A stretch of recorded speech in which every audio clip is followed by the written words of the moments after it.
Assalamualaikum warahmatullahi wabarakatuh. Di sini kita akan memaparkan tugas laporan aplikasi pertanian buah yang disusun oleh Ade Nur Puspitasari, Eli Susilawati, Nisa Aulia Nur Hakiki, dan Muhammad Lutfi. Di sini kita menggunakan metode TOPSIS.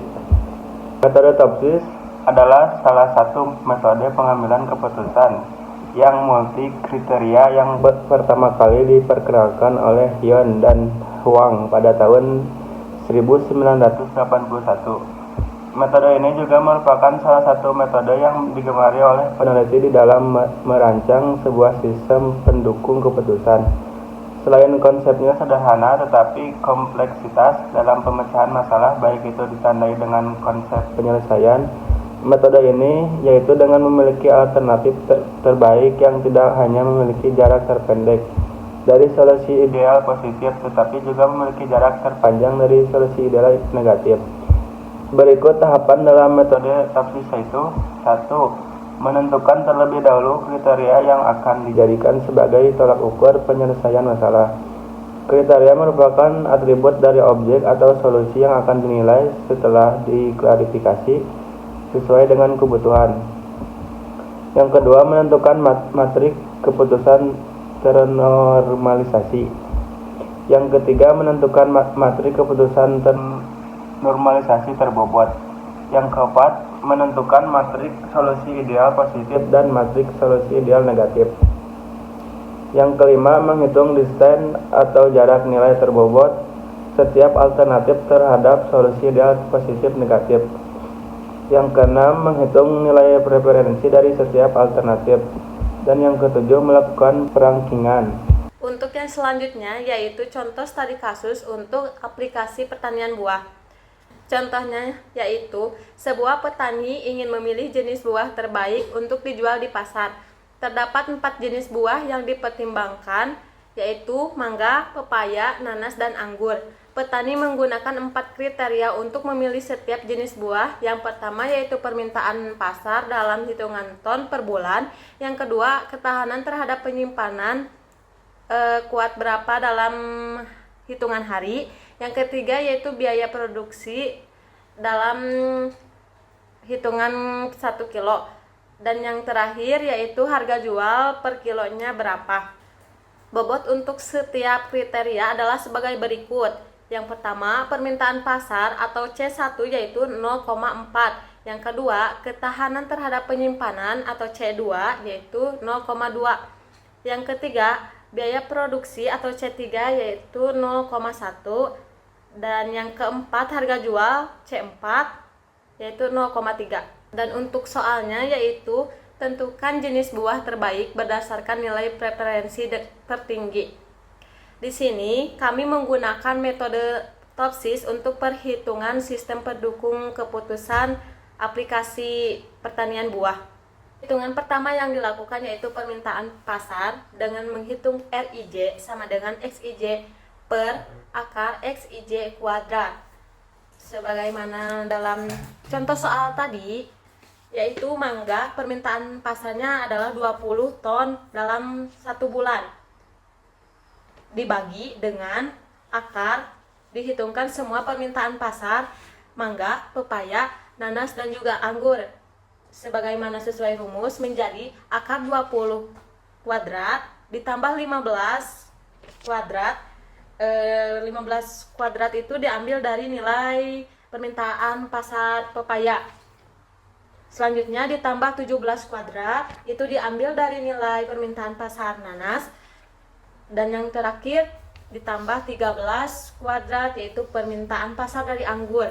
Sehingga rumus yang dapat kita hitung yaitu 20 per akar 20 kuadrat ditambah 15 kuadrat ditambah 17 kuadrat dan 13 kuadrat yang menghasilkan 0,607.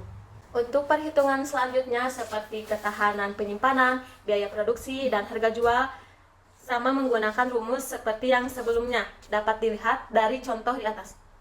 Setelah hasil semua didapatkan, kita buatkan matriks dalam suatu variabel R Dan setelah dibuat matriks tersebut seperti contoh di atas ini, kita normalisasikan menjadi Y. Dan untuk menormalisasikan sebuah matriks untuk perhitungan sebelumnya, kita mengalihkan dengan bobot yang telah ditentukan tadi, yang mengikuti permintaan pasar atau bobot pertama C1 yaitu 0,4, yang kedua 0,2, yang ketiga 0,1, dan yang terakhir 0,3.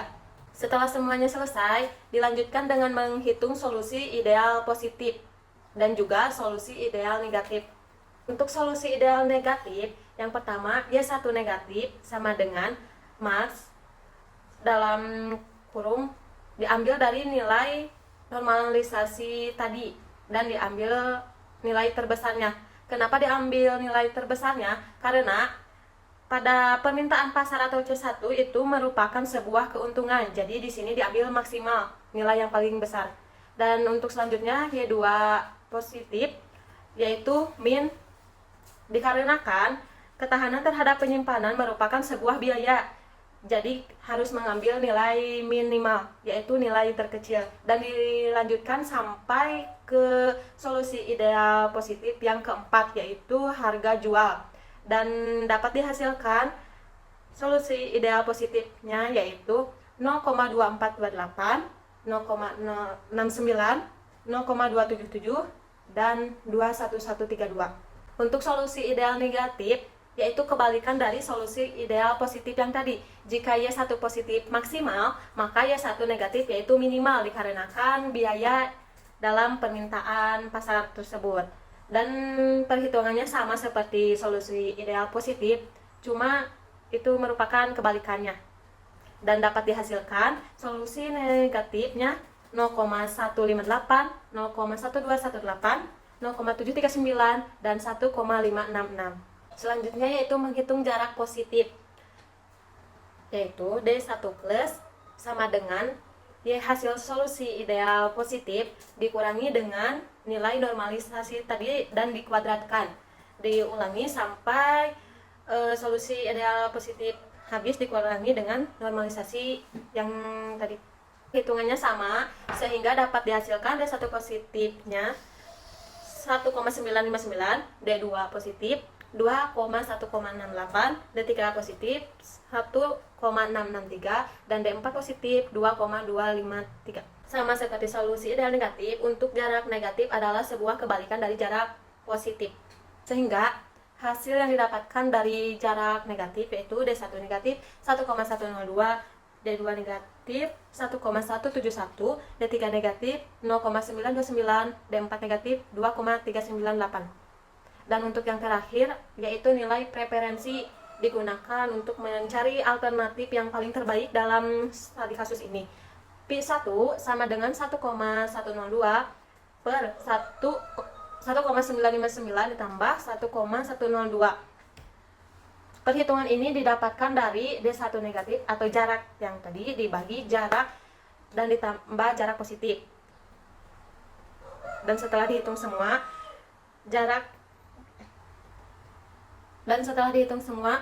alternatif yang paling terbaik yaitu pada alternatif keempat atau P4 yaitu 0,515. Baik, di sini saya akan menjelaskan use case diagram. Untuk aktornya di sini ada admin dan pelanggan. Admin bertanggung jawab untuk mengelola data dalam aplikasi, sedangkan pelanggan yaitu pengguna aplikasi untuk melihat dan memesan buah serta melihat riwayat pembelian. Untuk use case yang pertama yaitu ada kelola data pelanggan. Admin mengelola data pelanggan dalam aplikasi, mengisi data pelanggan bagian dari kelola data pelanggan, menunjukkan pengisian data pelanggan termasuk dalam pengelolaan data pelanggan. Kemudian ada mengisi deskripsi buah. Admin mengisi deskripsi buah dalam aplikasi. Melihat deskripsi buah, pelanggan dapat melihat deskripsi buah yang telah diisi oleh admin. Kemudian ada kelola data buah. Admin mengelola data buah dalam aplikasi. Di sini mengisi deskripsi buah termasuk dalam kelola data buah karena admin perlu mengisi deskripsi buah sebagai bagian dari pengelola data buah. Kemudian input riwayat. Admin memasukkan riwayat pembelian atau data terkait lainnya. Melihat riwayat pembelian, pelanggan dapat melihat riwayat pembelian mereka. Kemudian ada memesan buah. Pelanggan dapat memesan buah melalui aplikasi. Itu melihat riwayat pembelian pelanggan dapat melihat riwayat pembelian mereka sebelumnya. Kemudian saya akan menjelaskan activity diagram yang ada pada use case sebelumnya. Namun saya akan hanya menjelaskan beberapa, tidak semua. Di sini ada kelola data pelanggan. Kelola data pelanggan digambarkan bahwa admin dapat mengelola data pelanggan, yaitu bisa menambahkan dan mengedit data pelanggan. Kemudian setelah melakukan itu, admin bisa langsung menyimpan data pelanggan. Lalu activity mengisi data pelanggan, yaitu pelanggan dapat menambahkan data dirinya sendiri, yaitu pelanggan bisa mengisi di form yang sudah disediakan. Lalu activity memesan buah, itu digambarkan bahwa pelanggan dapat membayar dan memilih metode pembayaran sesuai dengan yang pelanggan inginkan. Lalu menambahkan daftar riwayat, itu dapat digambarkan bahwa admin mengkonfirmasi pembelian pelanggan dan akan dimasukkan ke daftar riwayat pembelian pelanggan. Kemudian yang terakhir melihat riwayat pembelian. Jadi di sini digambarkan bahwa pelanggan dapat membuka halaman riwayat pembelian yang sudah dilakukan oleh pelanggan tersebut.